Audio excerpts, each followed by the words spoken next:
물론 우리의 이러한 말씀하신 천무를 비롯한 현무, 그다음에 뭐 다양한 우리 첨단 이제 화력 기반 체계에 의한 다양한 정밀 유도 무기들을 또 보유하고 있지만 사실 핵을 능가할 수는 없거든요. 네. 우리에게 주어진 가장 위협적인 네. 결국은 극초음속 미사일에 핵탄두를 소형화 경량화해서 그렇죠. 실어서 보낸다면 어떡할 그러니까요. 거냐는 거죠. 여러분 안녕하십니까, 경제한방입니다. 매일매일 트럼프입니다. 트럼프발 화살이 드디어 코리아를 향하기 시작했습니다. 한국을 콕 집어서 평균 관세가 미국의 4배다, 뭐 이런 말을 했죠. 이게 방위비 증액을 위한 일종의 빌드업인 건지, 자, 혼란스러운 한반도 정세 짚어보도록 하죠. 최기일 상지대 군사학과 교수 함께하겠습니다. 네, 교수님 멀리 오셨습니다. 고맙습니다. 네, 안녕하십니까?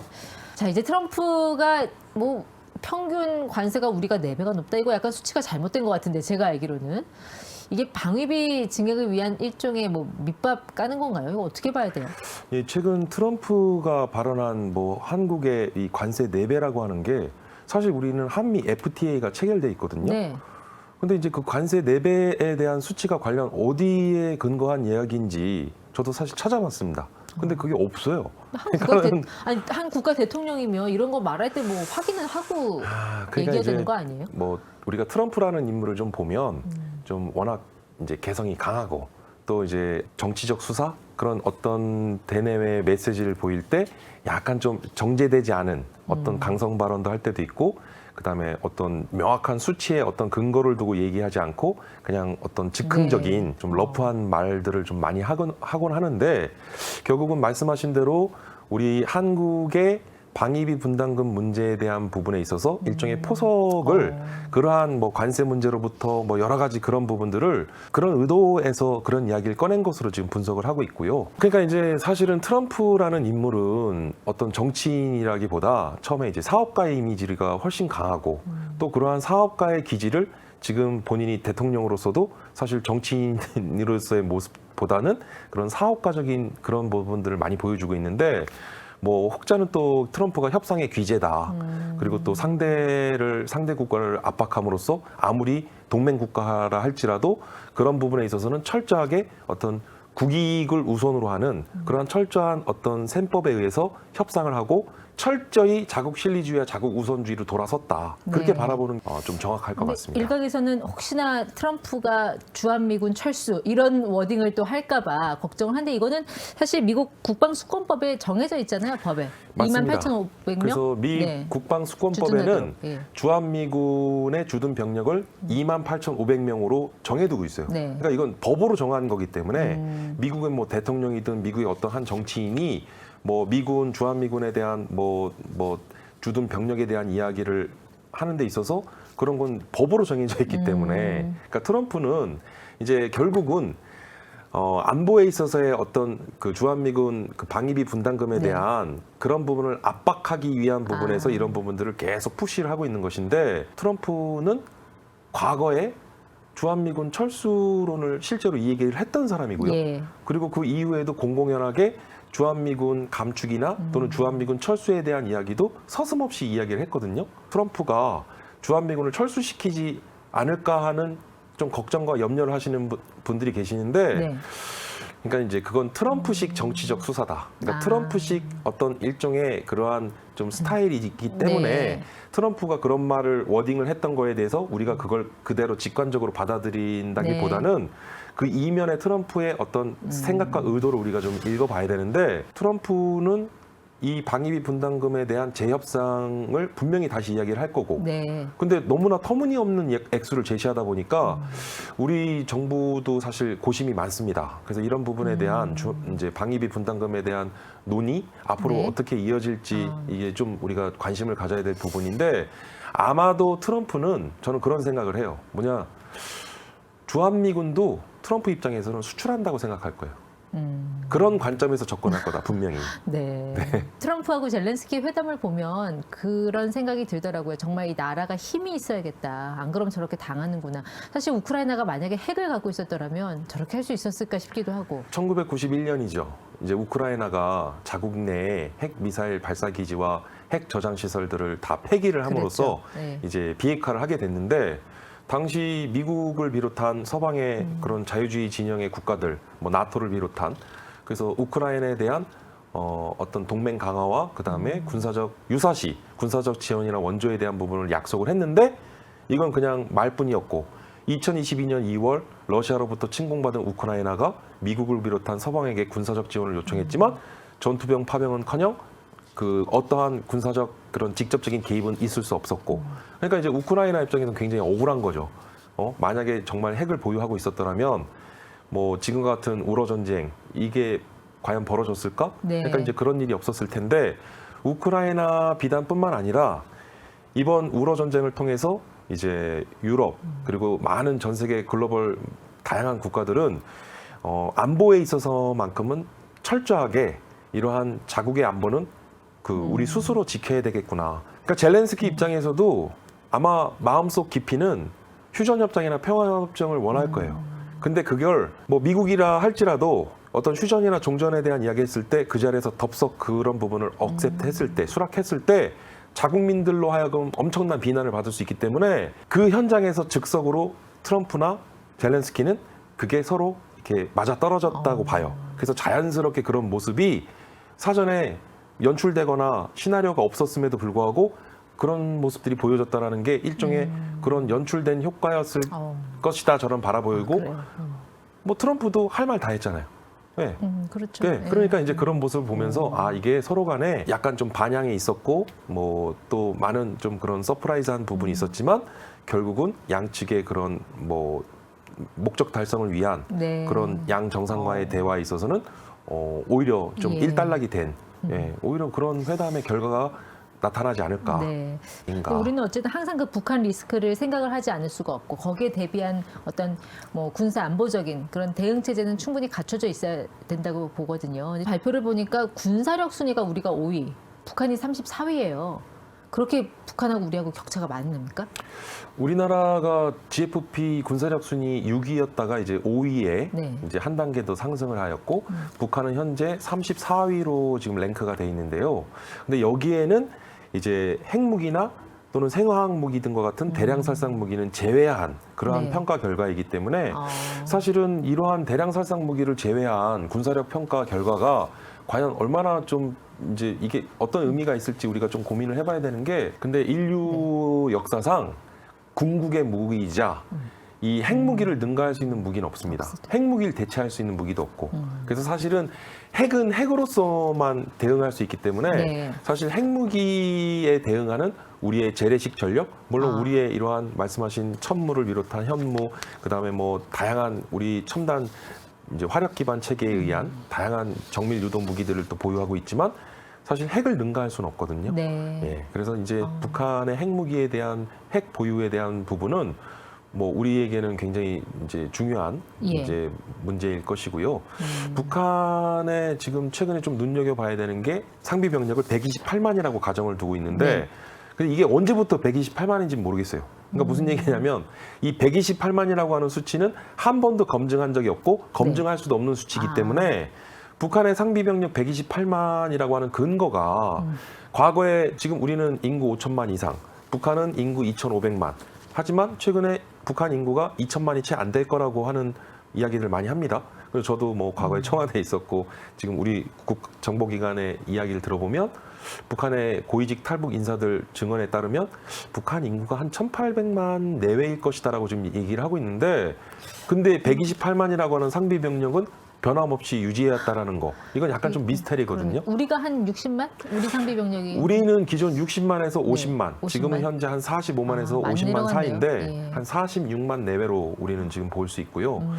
지금 북한의 상비 병력 수 128만보다는 훨씬 더 감소했을 것으로 보여지고 네. 그리고 또 북한이 또 자국 내 전투병을 또 해외에 또 파병을 하고 있는 했고. 상황인데 지금 뭐 그런 부분도 감안하자면 이제 또 그리고 또 이 전투병력의 뿐만 아니라 이제 얼마나 제대로 된 훈련과 이제 또 첨단 무기와 같은 이런 이제 군사 무기에 대한 부분들 그러니까 이제 단순히 과거에는 병력 수로만 전쟁의 승패와 전투의 네. 승리를 가늠하던 시절이 있었지만 지금은 좀 달라졌고 무기 네. 체계를 비교해야 된다는 거죠. 맞습니다. 예. 그래서 무기 체계의 어떤 양질의 어떤 우수한 성능의 무기 체계에 대한 질적 평가가 중요하다. 근데 북한의 그 극초음속 미사일 이게 상당히 위협적으로 느껴지는데 이게 탄도 미사일하고 순항 미사일의 기능을 거의 합쳐놓은 거잖아요. 맞습니다. 네. 그래서 사실은 제가 청와대에 있을 때 2021년 9월로 기억나는데요. 동해상에 미상의 미사일을 발사했어요. 북한이. 그래서 나중에 미국이나 또 이제 관련된 SI 정보들을 취합해서 우리가 파악한 게 북한이 발사했던 미사일이 극초음속 미사일일 수도 있다라고 하는 분석이 나왔는데 정작 그때 우리 청와대 국가안보실에서는 극초음속 미사일 기술을 북한이 보유했을 리 만무하다. 그리고 북한의 미사일은 극초음속 미사일이 아닐 거라고 우리는 정작 부정했는데 네. 시간이 흘러서 보니까 그 극초음속 미사일 발사의 시험에 성공했던 것이고, 그러니까 이 극초음속 미사일이라는 것은요, 말씀하신 대로 우리가 통상 음속을 얘기할 때 마하, 네. 그래서 일반적인 군용 항공기의 속도가 마하 1에서 1.5 정도, 그리고 이러한 군용 항공기를 이제 격추하는 이제 미사일의 속도를 마하 1.5에서 2 정도 보거든요. 근데 마하 5 이상을 넘었을 때는 우리가 그걸 극초음속이라고 합니다. 그렇군요. 네. 근데 이 극초음속 미사일이 뭐 전 세계 많은 나라들, 뭐 미국이나 러시아, 중국, 또 사실 우리나라의 현무 미사일도 극초음속 미사일에 해당되는 게 현무 미사일의 발사 속도가 최대 마하 10까지 속도를 내요. 근데 이제 러시아는 뭐 킨자리라고 하는 공대공 극초음속 미사일을 비롯해서 예. 이제 치르콘 또는 지르콘이라고 불리우는 지대지 러시아? 예. 러시아산 극초음속 미사일이 있는데 우크라이나 정부 당국에서는 그걸 공중에서 요격했다, 격추에 성공했다고 발표를 했는데 그거는 또 확인을 해봐야 될 것 같은데 네. 극초음속 미사일은 속도가 너무 빨라요. 그래서 우리가 기본적으로 극초음속 미사일을 방어하는 것을 우리가 MD라고 하는데 네. 쉽게 얘기하면 미슬 디펜스입니다. 그래서 미사일을 미사일로 요격하는 방식인데 예. 이게 미사일을 탐지, 추적, 식별, 요격하는 4단계인데 탐지, 식별할 단계에서 이미 미사일이 발사돼서 공격 지점에 도달해버리기 와. 때문에 그러니까 이게 기존의 미사일 방어 체계로는 현존하는 미사일 방어 체계, 막을 수가 뭐 없구나. 아이언돔이나 또는 예. 사드 체계나 우리나라의 KAMD 현존하는 이러한 대공 방어 체계로도 극초음속 미사일을 완벽하게 방어한다는 것은 불가능하다고 알려져 있어요. 근데 극초음속이 물론 빠르기도 빠르지만 이게 측추력기가 있어서 이게 계속 회피 기동을 하잖아요. 우리가 그게 더 뭐 문제 아니에요? 미사일을 구분할 때는 크게 2가지로 구분하죠. 말씀하신 대로 탄도미사일이냐 순항미사일이냐. 근데 탄도미사일은 이제 말 그대로 탄도 곡선의 포물선으로 되게 이제 중력을 중력의 원칙에 원칙에서 의해서 가는 거죠. 예. 발사가 되는데 탄도미사일은 무거운 하부 중량을 견디면서 먼 거리까지 빠른 속도로 미사일을 쏠 수 있다는 장점이 있지만 정확도가 떨어지고 그러니까 하부 중량이라는 거는 그 폭탄 탄두 중량을 중량이 무거운 얘기하는 탄두 거죠. 중량을 예. 실을 수 있는 거죠. 반면에 순항 미사일은 탄도 미사일에 비해서는 탄두 중량을 너무 무거운 걸 실을 수 없고 아, 그리고 발사 속도나 이런 것도 파괴력이 훨씬 더 떨어지고 하지만 발사 이후 축추력기 말씀하셨는데 꼬리 날개의 카나드를 비롯한 이제 방향을 발사 이후에도 수직 상하 조정이 가능하기 때문에 이제 원격으로 GPS를 통해서 리모트 조정이 가능한 거죠. 아. 그러면 발사 이후에도 방향을- 이동하는 예. 물체를 추적해서 이동하는 물체를 정확하게 어. 타격할 수 있고 발사 지점까지 원격으로 리모트 조정을 통해서 정확도가 명중률이 높죠. 근데 우리는 뭐 이제 북한의 극초음속 미사일에 대항할 수 있는 현무 미사일이 있으니까 지금 현무 4까지 실전 배치가 돼 있잖아요. 실전 배치는 현무 4까지 돼 있고 네. 현무 5도 현재 개발에 성공하였고 약간 극비리의 현무 6까지도 지금 개발을 추진하고 있습니다. 그래서 이게 지대지, 사거리- 지대공 다 되는 건가요? 맞습니다. 그래서 지금 현재 우리 현무 시리즈는 지대지, 지대공, 지대함. 뭐 지대함까지 그래서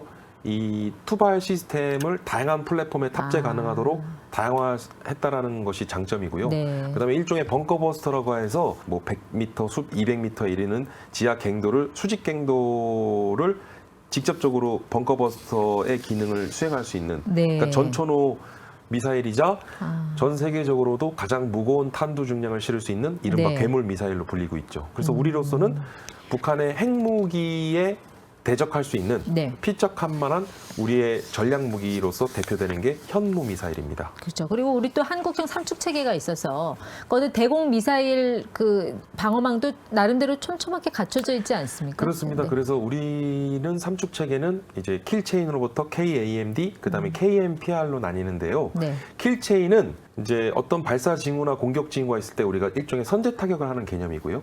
그러니까 원점 타격 말씀이신 원점 타격을 하는 거죠. 예. 근데 이제 그럼에도 불구하고 미사일이 또 공격을 해오면 우리가 대공 방어 체계로서 KAMD는 다층 방어 체계라고 하는데 고고도로부터 중고도, 저고도에 이르기까지.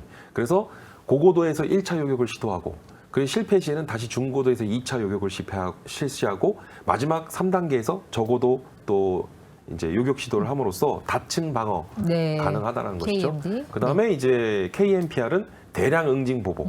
만약에 우리가 킬체인도 하고 KAMD도 방어를 했지만 한 발이라도 우리 영토 내에 미사일이 떨어지는 순간 우리는 그에 상응하는 이제 대량 응징 보복을 한다는 거죠.